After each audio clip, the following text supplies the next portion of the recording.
साथ सतगुरु कबीर बांधवगढ़ नगरी पहुंचते हैं। जब पहुंचते हैं, दूर से जब धर्मदास साहब का दृष्टि पड़ा उस संत रूपी सतगुरु कबीर के ऊपर, तो जो व्यक्ति उठ नहीं पाता था वो खड़े होके दौड़ने लगा। तो सबको ही कहे क्या ये पागल हो गया क्या, अभी उठ नहीं पा रहा था, 4 दिन से 2-3 लोग उठा के ले जाते थे, अब ये दौड़ के जा रहा है, पागल हो गया लगता है। लेकिन माता आमीन का दृष्टि जब पड़ा वो संत में, तो माता आमीन समझ के, एक पति की दशा को एक पत्नी समझ सकती है। जो यही शब्द है वो, जो व्यक्ति उठ के खड़ा नहीं हो सकता, उसकी दर्शन से खड़े होकर दौड़ के जा सकता है, तो संत इतने महान ना होंगे। माता आमीन समझ गए थे। तब वहां पे माता आमीन ने भजन गाया। आप आमीन माता लोग गाते हो ना, गढ़ बांधव एक आमीन बिनबे सतगुरु मोर कब आबे हो। जब सतगुरु गढ़ बांधव आए सखियन मंगल गावे हो। तब माता आमीन ने अपने सखियों के साथ लेते हुए इस आगमनी को गाते हुए वो भी उनके पीछे पीछे गए। लेकिन जब तक गए जाते हैं, तब तक धनी धर्मदास साहब वही के चरणों में जाके गिर जाते हैं और अपने सदगुरु को पाके अपने जीवन को धन्य कर लेते हैं। और खुद स्वयं सदगुरु की चरण पखार के उस चरणामृत को तो खुद ही तो पान किए और ये संसार के सारे भवसागर के जीव के लिए भी आज वो चरणामृत, जो चरणामृत धनी धर्मदास साहब सदगुरु से चरण पखार के उतारे थे, आज वो चरणामृत इस संसार के सारे जीव के लिए छोड़ के गए हैं। सच में आप संत आते हैं, आप संत आते हो तो क्या करते हो सजनों, एक थाली और लोटा ले आके चरण पखारते हो। वो चरण नहीं, वो तो भाव से चरण पखारे थे। भाव की नदी में भक्ति भाव भादो नदी सब चली उत्तर आए, सरिता सो सराइए जो ज्येष्ठ मास है। वो भाव की नदी में ऐसे चरण पखारे थे जो उनकी भाव की नदी कभी सूखा नहीं, चाहे जेठ हो, आषाढ़ हो, सावन हो, कहीं सूखा नहीं ऐसी, क्योंकि भक्ति भाव से होता है। और वो भाव में जो उद्गार हुआ है, उनकी आंखों से जो नैन से जो जल छलक आया था, वो नैनों की जल से ही अपने सदगुरु की चरण पखार के अपने जीवन को धन्य कर लिए थे। आज संसार में ऐसा कौन भक्त है जो अपने नैनों के आंसू से सदगुरु की चरण पखार के खुद तो पान किया हुआ हो और संसार को दे गया होगा। केवल धनी धर्मदास साहब के अलावा आज कोई नहीं है सजनों। और वो जल जो हमारे लिए चरणामृत छोड़ के गए हैं, जो आज आप बांधवगढ़ नगरी में कबीर तालाब के रूप में देखते हो, उसी जगह पे सतगुरु की चरण पखारे थे। और वो खुदा हुआ तालाब नहीं है जो अंग्रेज गजेटेड है ना, वो गजेटेड में भी लिखा हुआ है खुदा हुआ तालाब नहीं है, अचानक तालाब हुआ है। वहां पे 12 तालाब है, 12 तालाब से 11 तालाब खुदा हुआ तालाब है, लेकिन वो तालाब खुदा हुआ नहीं। चाहे गर्मी में जाओ चाहे बरसात में भी जाओ, इतने पानी रहता है घुटने के ऊपर, ना घटता है ना बढ़ता है। तो इससे और क्या कह सकते हो सजनों, इससे और क्या प्रमाण आपको दे सकता हूं मैं। और मेरा 23 साल के अंदर वहां का, मैं 1 साल ऐसे भी गर्मी पड़ा था, सारी तालाब सूख गया था, लेकिन कबीर तालाब सूखा नहीं, ना चरण गंगा सूखा है। इसीलिए वो कहते हैं उसी तालाब से एक सोता है जो चरण के गंगा की तरफ नदी बह रहा है, उसी को चरण गंगा कहते हैं। तो वो जल हमारे लिए छोड़ के गए, लेकिन आप लोग क्या करते हो, जाके उसमें अपने अंग पखारने के प्रयास करते हो। वो हमारे लिए भैया चरणामृत है। कहा गया है इस जीवन में दर्शन स्पर्श चरणामृत और महाप्रसाद चारों चीज का महत्व होता है। दर्शन से नैन पवित्र होता है, स्पर्श से हृदय की कलुषित भावना हो जाता है, और चरणामृत से परम पद की प्राप्ति होता है, और महाप्रसाद से मुख्य प्रथम। तो चरणामृत को हमें ले जाके पान करके मस्तक में लगाना चाहिए। लेकिन सजनों हम इतने अज्ञानी हैं, जहां सदगुरु की अंग पखारा हुआ है चरणामृत में, उसमें हम अपने अंग को धुलने जाते हैं। कितने गलत करते हैं। आज के बाद ये ना करिए। आप लोगों से मेरा विनम्र निवेदन है, उसको चरणामृत की तरह उसको लाइए और अपने घर में रखिए। देखिए अगर निरंतर श्रद्धा से पान करोगे तो तुम्हारी भी तकदीर बदल जाएगा।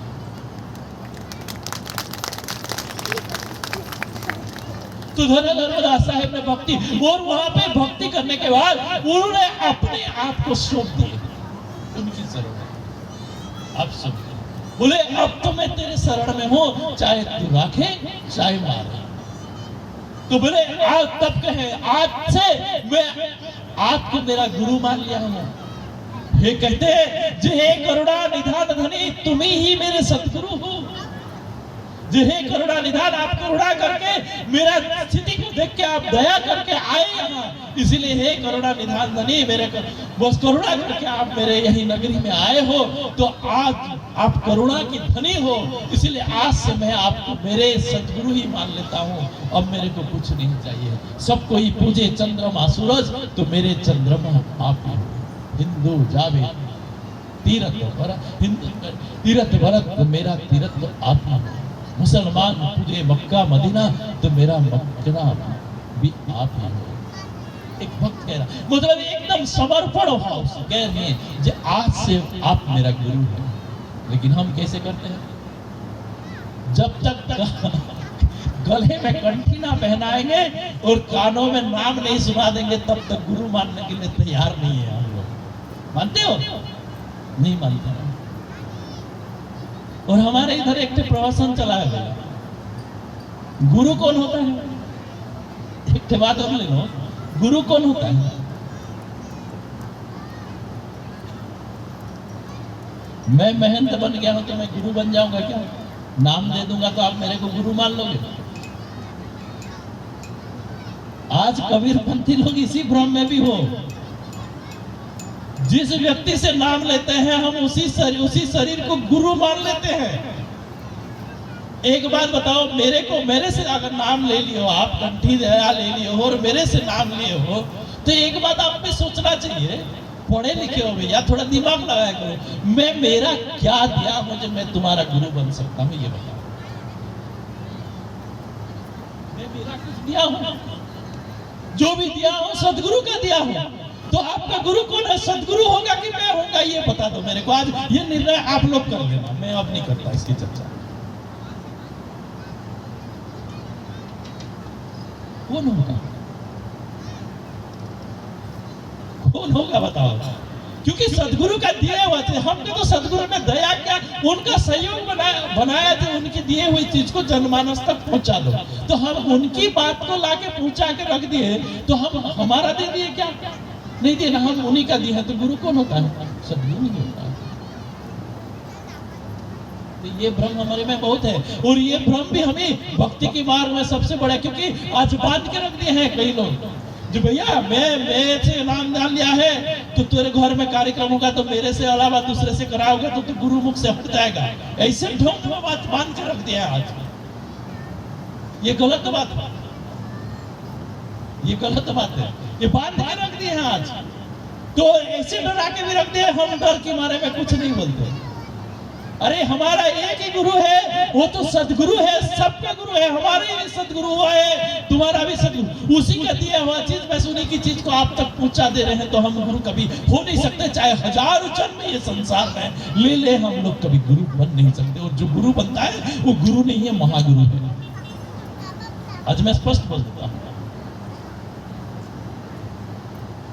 तो हमारे अंदर ये सारी, और ये सारी नहीं हो। धर्मदास साहब ने समर्पण कर दी गुरु को, तो वो गुरु में। लेकिन हम लोग गुरु की जब तक कंठी नहीं देगा तो गुरु मानेंगे नहीं। लेकिन तुमने गुरु तो मान लिया। साहब ने, धनी धर्मदास साहब ने यथार्थ किया है सतगुरु की वाणी को। जैसे कहा गया है, पहले दाता शिष्य भैया, जिन जन्म नर पे शीश, दूजे दाता गुरु भैया, जो नाम दियो बख्शिश। बोले है ना, तो पहले अर्पण कर दिया। अब उन्होंने उनको शिष्य बनाएंगे कि नहीं बनाएंगे, नो कोई चिंता नहीं, बनाए तो ठीक, ना बनाए तो ठीक, वो गुरु मान लिए। जब हम नहीं मान लिया, हम अपने से उनको गुरु के रूप में स्वीकार कर लिए, तो बचाए क्या है? एक दिन किसी ना किसी दिन वो तो अपना लेगा ही लेगा, नहीं लेगा भी फर्क क्या है, हम तो उसी के चरण में है ना, चिंता किसी।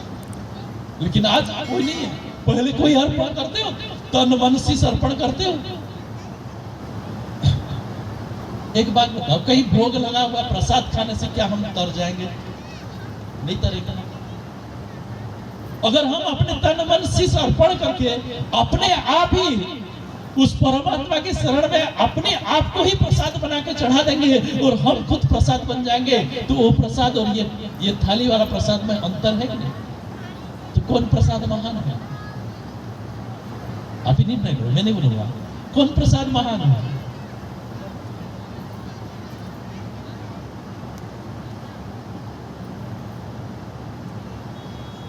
खुद ही प्रसाद बन जाए, खुद ही अपने आप को तन मन से समर्पण करके खुद ही प्रसाद बन जाए, वही जीवन के सर्वस्व। और धनी धर्मदास साहब ने ऐसे किए थे, उनकी समर्पण भाव इतने थे, कहते हैं ना, जे दासा तन की अधिक महिमा, सेवा कुंड नहाइए, प्रेम भक्ति पतिव्रत दृढ़ करी बहुरी न भव जल आइए। प्रेम भक्ति पतिव्रत के साथ पतिव्रता धर्म की तरह धारण की, लेकिन हम ना प्रेम है ना पतिव्रता धर्म की तरह हम अपने जीवन को व्यतीत कर रहे हैं, भटक रहे हैं, क्योंकि हमने समर्पण नहीं किए। हम समर्पण में गुरु दीक्षा तो लिए, नाम तो लिए, गुरु ने नाम दिया, हमारे लिए आज ये हो गया, थोड़ा सा उल्टा हो गया। पहले दाता शिष्य था, लेकिन अब पहले दाता गुरु भैया जो हमें नाम दियो, दूसरे दाता शिष्य भैया जो रुपया नारियल और कपड़ा अर्पण, 3 चीज अर्पण करते हैं। अपने आप का क्या अर्पण किया हो तो गुरु ने किसका कृपा करेगा? कपड़ा में, नारियल में और पैसा का कृपा करेगा। हमें क्यों भी देगा कृपा जब हम अर्पण नहीं किए? तो इसलिए कहा गया है, अगर गुरु की शरण में जा रहे हैं तो गुरु को सिर पर रखिए, चलिए आज्ञा मानिए। धनी धर्मदास साहब इस चीज को यथार्थ रखिए, और उन्हीं की श्रद्धा भाव देख के सदगुरु कबीर ने एक दिन खुशी होकर कहते हैं, जहेद एक दिन ये भी कहे थे उनको, दिखे तो एक दिन टोक भी दिए थे, उनकी व्यापारगिरी देख के ये भी टोक दिए थे, अरे तू तो एक बनिया है, क्या है छोटा व्यापार, हम कबीर बंजारा है, क्या है सत्य का व्यापार। क्योंकि आए तो इधर सत्संग में भी बैठते थे, थोड़ा व्यापार में भी समय देते थे, तो सदगुरु आए तो एक बनिया है, क्या है झूठा व्यापार, तो बनिया बन के आया है और संसार में झूठा व्यापार कर रहा है, ये लौंग इलायची बेच रहा है, लौंग सुपारी सब बेच रहा है, दुनिया के संसार अनाज बेच रहा है। लेकिन हम भी व्यापारी हैं, साहब कहते हैं हम भी व्यापारी हैं, लेकिन हम साहेब कबीर बंजारा है, क्या है सत्य का व्यापार, हम सत्य का व्यापार करने आए हैं। अगर करना है तो व्यापारी बनना है तो ये व्यापारी कर, ये भी तो ये बात भी उनको लगा था, तो उन्होंने अपने आप को सब कुछ छोड़ दिए। फिर उनके पास जो 56 करोड़ का जायदाद था वो सदगुरु की चरण में डाल दिए। तो सदगुरु बोले इसको मैं क्या करूंगा, ले जा, जिसको देना है दे दे। तो दिन दुखियों में लुटा दिए, सारी त्याग कर दिए, आके सदगुरु के पास बैठ गए। जब उनके त्याग समर्पण देखे तब सदगुरु एक दिन कहते हैं, चौका का रचना करो, चौका का रचना करो। बोलो जब चौका का रचना करोगे तब मैं तुमको वहां अपना लूंगा, उस नाम दूंगा, तुम्हारा पूरे परिवार को दूंगा। अब ये परिवार को देना मतलब एक बात और भी है, क्योंकि उनके परिवार में 3 सदस्य थे, धनी धर्मदास साहेब, माता अमीन और कौन, नारायण दास। तो 3 लोग थे। तो साहेब का आदेश पाए तो चौका का तैयारी करवा गया। चौका जब विस्तार तैयार हुआ तो साहेब बोलते हैं, जाओ आओ अब तुम परिवार के साथ आओ, मैं तुमको अपनाता हूँ। तो माता अमीन और धर्मदास साहेब जाते हैं अपने पुत्र को बुलाने के लिए, पुत्र को बुलाने के लिए। तो उन्हें पुत्र कहता है, अरे तुम बुढ़ा गए हो, तुम्हारा दिमाग भी सकला गया है, कोई बुढ़े संत आया, उन्हीं की मति भी भ्रष्ट है, तो तुम्हारा मति भी उनकी चक्कर में भ्रष्ट हो गया। मैं मेरा गुरु छोड़ के नहीं जाने वाला हूं, तुमको जो करना है करो। तब उनकी मुखारविंद से माता अमीन और धनी धर्मदास साहेब की पुत्र के मुखारविंद से अपने गुरु की निंदा, एक तरफ अपने पुत्र की मोह, एक तरफ गुरु, खड़े 2 चीज है। तो आज कौन कहा जाएगा, गुरु को छोड़ देगा, पुत्र की मोह नहीं छोड़ेगा। लेकिन माता अमीन और धनी धर्मदास साहेब की मुखारविंद से समस्वर से निकला था, आज से हमारा कोई पुत्र नहीं है, जो था हमारे लिए मर गया, मर चुका है। एक माँ कहना, उसके दिल में कितने कठोरता के साथ नहीं होगी माँ, क्योंकि माँ की हृदय ममता से भरा हुआ है, लेकिन अपनी गुरु की टेक को नहीं छोड़ा, ममता को त्याग कर दी माँ ने। जब ममता को त्याग कर दी, उस माँ की गर्भ भी पवित्र हो गया, सोचो। और ऐसे पवित्र हुआ जिसमें उस सदगुरु कबीर को आने के लिए मजबूर कर दिया, मजबूर कर दिया। तब उनकी त्याग देख के, उनको अपनाने के बाद, उस नाम को देने के बाद जब ना मिला तो धर्मदास साहेब ने मस्त के गाने में नाम मोर पूंजिया नाम मोर धनारे संतो हम है सत्य नाम के व्यापारी, तब गा के मस्त के गाने लगे। तब देखे उनकी मस्ती को, नाम उनकी मस्ती को देखे सदगुरु भी प्रसन्न हो गए। कह रहे हे जुड़ावन, आज तू धर्म को भी धारण कर लिया, क्योंकि धर्म हो दया धर्म जो था उस दया धर्म को भी तूने धारण किया है, और आज तू नाम को भी धारण किया, क्योंकि सब जग निर्धना धनवंता नहीं कोई, अरे धनवंता तो सो जानिए जाके पास नाम धन। जब उनके पास नाम धन हुआ, बोले आज से तू नाम के धनी हो गया, इसीलिए तू धनी कहलाएगा। धनी और धर्म को धारण किया है, इसलिए धनी धर्म के दास कहेगा, धनी धर्म दास कहलाएगा। आज से तेरा नाम जुड़ावन सासी धनी धर्मदास कहलाएगा। और माता अमीन की गर्भ जब पवित्र हो गया, तब सदगुरु कहे अब यही एक सुयोग्य संसार है, जो क्योंकि सदगुरु आते हैं तो ये संसार में चारों युगों में आए थे, तो गुरु परंपरा स्थापना करने के लिए, तो गुरु परंपरा स्थापना करने के लिए, उस वंश को स्थापना करने के लिए माता अमीन की गर्भ योग्य लगा। तब कहे धर्मदास, चार गुरु संसार में, धर्मदास तुम बड़े अंश, मुक्ति राज लिख दीना, अटल 42 वंश में अब तुमको अटल 42 वंश की राज दे रहा हूं, और ये वंश 42 इस संसार की जीव की कड़िहार बनेगा, और ये भवसागर से जीव को पार उतारेगा। तो धनी धर्मदास साहब बोल देते हैं ये संभव नहीं है, क्योंकि ये संसार है, ये संसार में नरदेह धारण करके जो भी आएगा वो ये संसार के प्रवाह में बह जाएगा।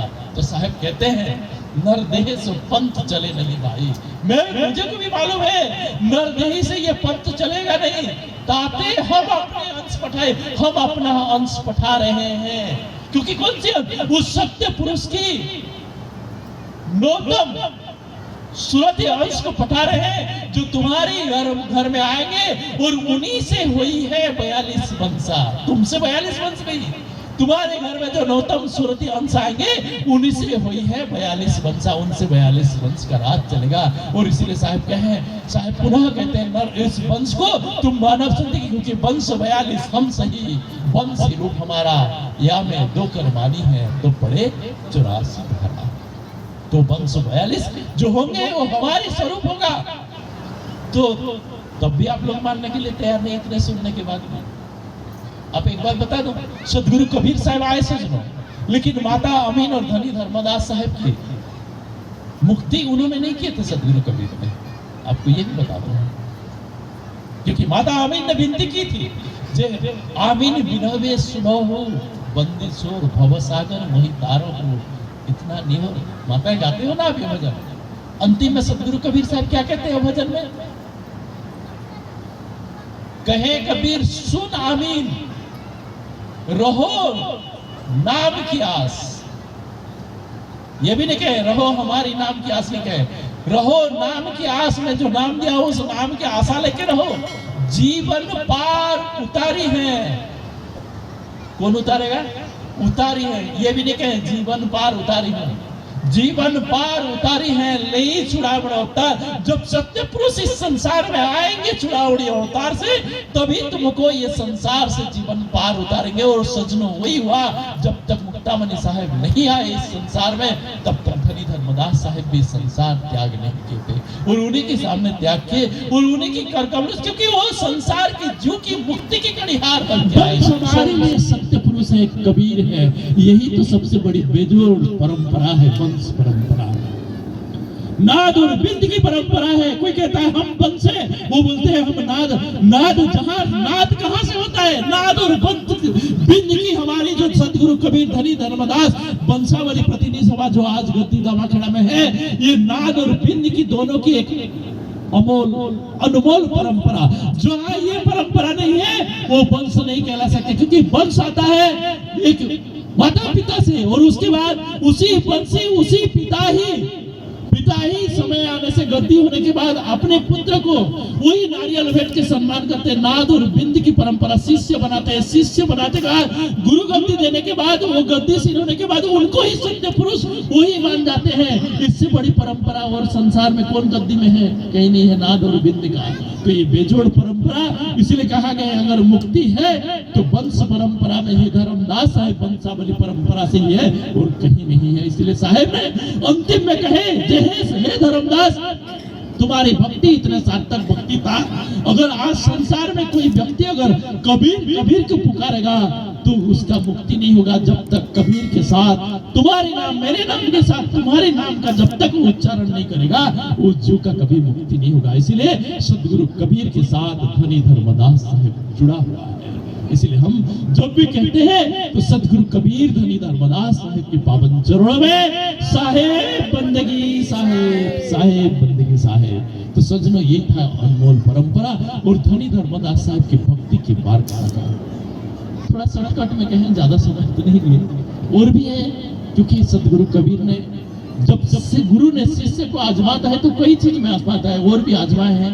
क्योंकि मैं भक्ति की धारा में गया हूँ, क्योंकि सदगुरु कबीर की दो धारा था, एक भक्ति का धारा था, एक शब्द सुरति का। फिर कभी समय आएगा तो शब्द सुरति के ऊपर चर्चा करेंगे। तो हमें आज इस भक्ति की धारा को पहचाने हैं, तो हम उस भक्ति की धारा में धनी धर्मदास साहब की भक्ति की आदर्शता को ग्रहण करें और अपने ये मानव जीवन सार्थक करें। ये आशाओं के साथ आप लोग बहुत देर तक मेरी बातों को श्रवण किए, इसलिए मैं आप सबसे पुनः आभारी हूँ। और आभारी इसलिए हूँ, आप लोग ने, आपकी ये जो समिति है, आप लोग ने मेरे को जो भी थोड़ा सा समय सेवा करने का अवसर दिए, मैं इसलिए अपने हृदय से आप लोगों का आभार व्यक्त करता हूँ। पुनः कल भी अगर समय मिलेगा, जो समय देंगे उसी में जो भी सेवा बनेगा, मैं आप लोगों की सेवा करने के लिए उपस्थित हुई हूँ। तब तक के लिए आप लोगों से आज्ञा चाहता हूँ। बोलिए सदगुरु कबीर धनी धर्मदास साहेब की पावन चरणों में साहेब बंदगी साहेब। 4 गुरु वंश 42 की पावन चरणों में साहेब बंदगी साहेब। कबीर धर्मनगर दामाखेड़ा की पावन चरणों में साहेब बंदगी साहेब। भक्ति धाम बांधवगढ़ की चरणों में साहेब बंदगी साहेब। मुक्ति धाम कुदरमाल की पावन चरणों में